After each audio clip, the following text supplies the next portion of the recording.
Assalamualaikum warahmatullahi wabarakatuh. Ketemu lagi dengan Bapak Pak Arif Muhammad Puji dalam materi sejarah Indonesia. Pada pertemuan kali ini kita akan membahas tentang demokrasi yang terjadi di Indonesia. Indonesia pernah terjadi beberapa demokrasi, diantaranya demokrasi liberal, kita pernah demokrasi terpimpin, pernah Orde Baru, dan sekarang kita masuk ke zaman reformasi. Dari setiap masa ini berbeda karakter, berbeda sejarahnya juga, berbeda kebijakan ekonomi, politik, dan kebudayaannya juga. Kita sekarang membahas tentang demokrasi liberal dari tanggal 6 September 1950 sampai tanggal 5 Juli 1959. Demokrasi liberal ini dilatar belakangi atas hasil KMB, atau yang kita kenal sebagai konferensi meja bundar, di mana salah satu kebijakan atau hasil dari perundingan konferensi meja bundar ini adalah Indonesia terbentuk menjadi Republik Indonesia Serikat atau disebut dengan RIS, yang dimana presidennya adalah Soekarno dan Perdana Menterinya adalah Muhammad Hatta. Tetapi RIS ini ternyata mendapat banyak kekangan atau banyak hujatan dari rakyat, dari masyarakat Indonesia, sehingga banyak rakyat Indonesia yang protes ingin kembali lagi ke bentuk NKRI, tidak mau menjadi negara serikat atau federal. Maka oleh Soekarno dan Muhammad Hatta diwujudkan tanggal 15 Agustus 1950 secara resmi. Muhammad Hatta menyerahkan kekuasaannya kepada Soekarno dan meminta Soekarno agar mengembalikan lagi bentuk Indonesia, bukan lagi menjadi serikat tapi menjadi kesatuan. Maka tanggal 17 Agustus 1950 Indonesia menjadi bentuk kesatuan negara Republik Indonesia atau RI tanpa serikat. Dan tanggal 6 September 1950 Soekarno bentuk negaranya menjadi kesatuan, tapi sistem pemerintahannya tidak dirubah. Sistem pemerintahannya tetap menggunakan sistem parlementer, di mana ada dua penguasa di sana, ada presiden, di bawah presiden ada perdana menteri. Dan dari sinilah kita memasuki masa demokrasi liberal, di mana yang menjalankan pemerintahan bukan presiden, tapi yang menjalankan pemerintahan adalah perdana menteri. Ada 7 perdana menteri yang pernah berkuasa di Indonesia selama 9 tahun. Siapa Sebelum kita membahas tentang siapa saja Perdana Menterinya, kita bahas dulu apa itu demokrasi liberal. Demokrasi liberal adalah kondisi politik yang melindungi secara konstitusional hak-hak individu dari kekuasaan pemerintah. Ciri demokrasi liberal itu yang pertama, presiden dan wakil presiden tidak dapat diganggu-gugat. 2. Presiden berhak membubarkan DPR. 3. Menteri bertanggung jawab terhadap kebijakan. Jadi yang menjalankan kebijakan pemerintah adalah Perdana Menteri, dan Perdana Menteri diangkat oleh Presiden.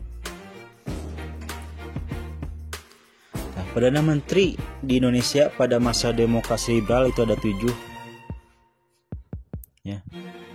Itu yang pertama adalah Muhammad Natsir, kedua Sukiman, 3 Wilopo, yang keempat Ali Sastro Amijoyo yang pertama, yang kelima ada Burhanuddin Harahap, keenam Ali Sastro Amijoyo yang kedua, dia 2 kali berkuasanya, dan yang ketujuh ada Insinyur Juanda. Nah, ini menandakan ya 9 tahun demokrasi liberal, tapi yang berkuasanya 7 kali ganti ya, 7 kali ganti. Setiap orang ini dijatuhkan, dikudeta. Ini menandakan demokrasi liberal tidak efektif di Indonesia karena saling menjatuhkan satu sama lain. Yang pertama adalah Kabinet Muhammad Natsir ya, tanggal 6 September 1950 sampai 21 Maret 1951. Ini orangnya, dia berasal dari Partai Masyumi. Apa saja programnya? Yang pertama, dia menggiatkan keamanan ya, bekas perang melawan Belanda. Yang kedua, menyempurnakan pemerintah, struktur pemerintahan diperbaiki oleh dia ya. Ketiga, menyempurnakan organisasi perang.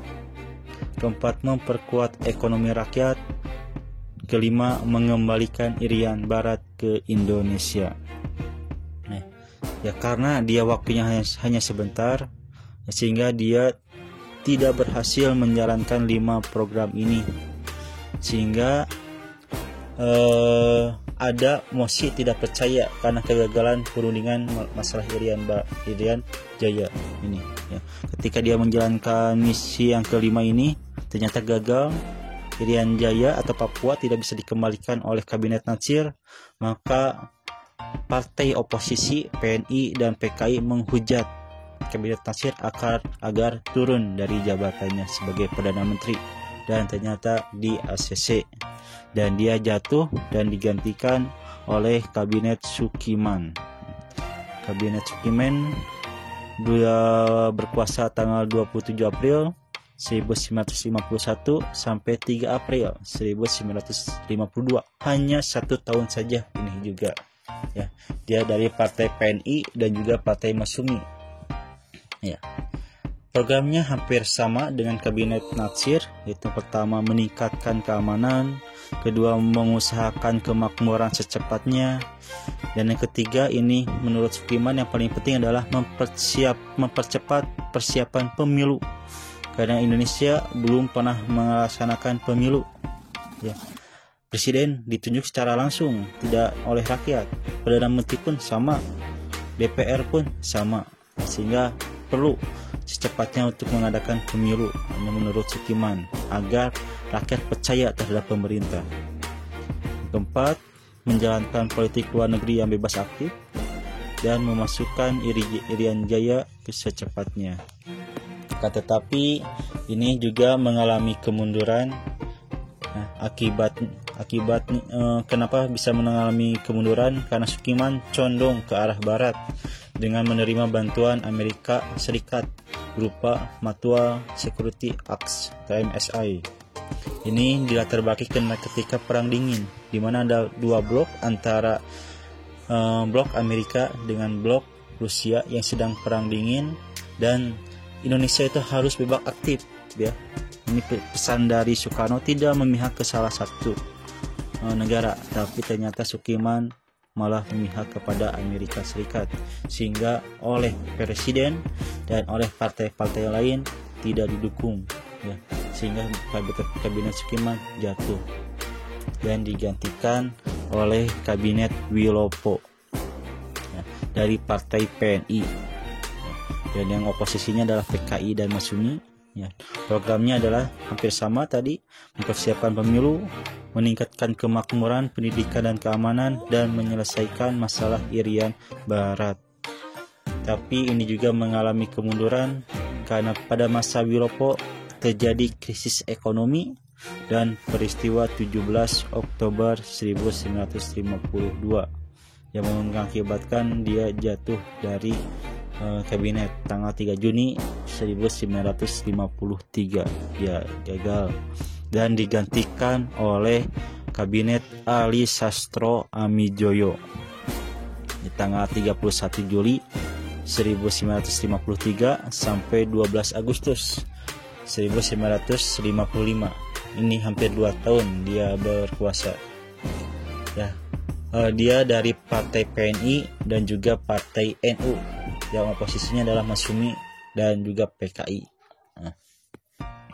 Programnya dia meredam pemberontakan DITI. Yang kedua, mempersiapkan pemilu atau KPU dan menyelenggarakan KAA 1824 April sampai 1955. Dan ini salah satu keberhasilan dari Aris Sastroamidjojo adalah menyelenggarakan konferensi Asia Afrika di Bandung. Dan dia berhasil mengundang negara-negara di Asia dan negara di Afrika untuk bersatu menghasilkan Dasar-Sila Bandung untuk menyingkirkan penjajahan di dunia. Dan dia juga hampir melaksanakan pemilihan umum. Dia sudah membuat KPU, tinggal diselenggarakan. Akan tetapi ketika mau diselenggarakan KPU, dia malah jatuh dari kabinet karena ada masalah dalam tubuh TNI AD yang tidak bisa dia selesaikan. Kemudian keadaan ekonomi Indonesia yang makin memburuk, belum terselesaikan, dan yang paling mengkhawatirkan adalah korupsi dan inflasi yang merajalela. Akibat ekonomi yang memburuk, banyak orang yang korupsi, sehingga yang dinilai harus bertanggung jawab atas kehancuran ekonomi Indonesia adalah Aris Sastroamidjojo, walaupun dia sudah berhasil menyelenggarakan KA dan membuat KPU, sehingga dia jatuh dari kabinet. Dan selanjutnya karena dia jatuh, digantikan oleh Baharudin Harahap dari Partai Masyumi. Programnya dia berhasil menyelenggarakan pemilu karena tadi oleh Aris Sastroamidjojo sudah dirancang KPU-nya dan dapat terselenggara pada masa Baharudin Harahap tanggal 29 September 1955. Dia memilih anggota parlemen, dan 15 Desember 1955 memilih anggota Dewan Konstituante yang membentuk Undang-Undang Dasar. Kedua, dia memberantas korupsi, yang korupsi di zaman Aris Sastroamidjojo diberantas oleh dia dan mengembalikan Irian Barat, walaupun belum berhasil mengembalikan ini. Nah, kemunduran dari Baharudin Harahap ini karena Baharudin Harahap hanya menyelenggarakan pemilu. Maka setelah hasil pemilu, dia mengembalikan mandatnya ke presiden. Dari hasil pemilu ternyata dimenangkan oleh Aris Sastroamidjojo dari Partai PNI dan Masyumi. Maka Aris Sastroamidjojo karena dia menang bersama partainya, dia naik kembali menjadi Perdana Menteri. Programnya sama seperti Aris Sastroamidjojo yang pertama, yaitu mengembalikan Irian Barat, membentuk daerah otonom, memperbaiki nasib buruh dan karyawan, 4 menyehatkan keuangan negara, 5 membentuk ekonomi nasional. Itu kebijakannya. Dan dia ternyata mengalami kemunduran juga karena munculnya banyak sekali pemberontakan zaman ini, DITI, terus Andi Ajis, terus Republik Maluku Selatan. Banyak sekali pemberontakan pada zaman Aris Sastroamidjojo, sehingga dia tidak dianggap sebagai kurang keamanannya, maka dia kalah atau mundur, dan adanya perpecahan dalam koalisi di partainya. Dan yang terakhir adalah Kabinet Juanda tanggal 9 April 1957 sampai 5 Juli 1959. Disebut juga sebagai Kabinet Kerja atau Jabatan Kabinet karena bukan dari partai ini, tapi individu. Programnya membentuk Dewan Nasional, normalisasi keadaan Republik, pembatalan KMB, perjuangan Irian Barat, mempergiat pembangunan. Ini programnya, cuman dia juga mundur karena peristiwa Cikini, maka keluarlah dekret Presiden 5 Juli 1959. Demokrasi liberal ini berakhir ketika diakhiri oleh dekret Presiden 5 Juli 1959. Ya, ini kenapa Presiden mengeluarkan dekret ini? Karena Presiden kecewa karena demokrasi liberal di Indonesia tidak berjalan dengan lancar. Yang pertama, kabinetnya saling berganti, antar partai tidak saling percaya, bahkan undang-undang dasarnya pun sampai tahun 1959 belum juga rampung, malah terus berdebat satu sama lain antar partai, sehingga Presiden Soekarno mengeluarkan dekret, namanya adalah dekret 5 Juli 1959 yang isinya: 1. Pembubaran Dewan Konstituante, ya. Yang kedua, tidak berlakunya Undang-Undang Dasar Sementara 1950 dan kembali ke Undang-Undang Dasar 1945 sampai sekarang, ya. Yang ketiga, pembentukan MPRS dan DPAS, ya. Dan yang keempat adalah berlakunya demokrasi terpimpin. Sehingga dengan dikeluarkannya dekret 5 Juli 1959 ini, Perdana Menteri itu tidak ada, dan yang berkuasa di Indonesia itu dipegang oleh satu orang, yaitu oleh Presiden, dan didampingi oleh Wakil Presiden, dan sama pembantu-pembantunya disebut dengan Menteri. Nah, maka ya, dan mulailah di sini yang memimpin Indonesia hanya satu orang, yaitu Soekarno, dan disebut dengan demokrasi terpimpin. Itu tentang bagaimana kondisi Indonesia masa demokrasi liberal. Hanya sekilas yang dapat Bapak sampaikan, selebihnya kalian bisa memperdalam sendiri dengan membaca buku atau internet. Ya, cukup sekian pemaparan dari Bapak. Mohon maaf ada kekurangan dan kehilafan. Terima kasih. Assalamualaikum warahmatullahi wabarakatuh.